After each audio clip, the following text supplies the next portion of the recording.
How did that just happen?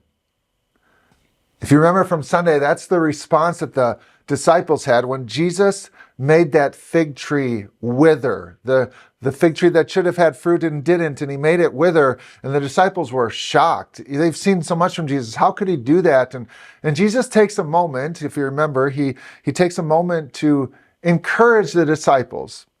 He says, if you will believe, not only could you do something like this yourself, you'll soon be able to do something like this, you could also move that mountain over there and throw it into the sea.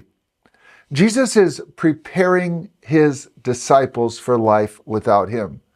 Now, as we continue on through Matthew and we see these last days that Jesus has before his arrest and crucifixion, that time between the triumphal entry and that, Matthew's going to spend a lot of his time showing us Jesus's interactions with the religious leaders of this day, because again, Matthew is writing to a Jewish primarily audience, trying to convince and show them that Jesus is indeed the Messiah.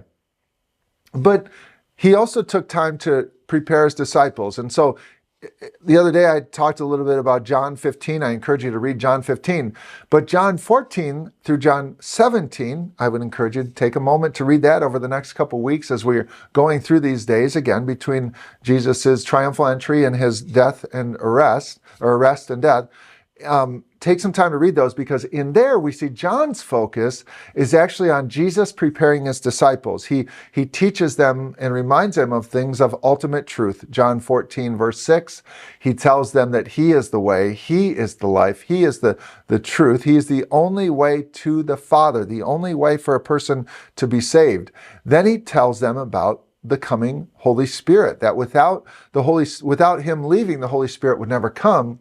And it was for their good, because as they go out and the disciples, become the primary disciple makers of the world to come, as Jesus would ascend into heaven, the Holy Spirit would be on the people, the disciples. He's on you and me even today, and he's preparing them for what it will be like to have the Spirit living within them as believers. Among all, he lands them and leads them towards peace. The peace that knowing the Spirit of God is living inside of us should give us an abundant joy. It should give us comfort in knowing how to walk through this life. It should give us a persevering spirit to not give up. Recently, I had one of our children, who are now all adults, as you know, so kind of helping them go through life. But I had one of our kids who had purchased something that kind of came with an agreement. And when it came time to need that agreement, the company that was supposed to follow through on something looked like they weren't going to. And so we had to talk through that. He had every right. He was about to be treated unjustly by that potentially. And I just encourage him, be calm and confident as you interact with the company. Coming and kicking and screaming might work in some situations, but most often will just create tension. Same thing when it comes to walking with Jesus in our faith, I think, or a lesson that I can share with you. Be calm and confident in what you believe in. As you interact with somebody who is not a believer, they might come at you with some things. They might question God in ways that seem alarming to you or might upset you. And when we get alarmed, oftentimes we are not calm and we lose our confidence. I would tell you to be calm and confident in our faith as we go through our life.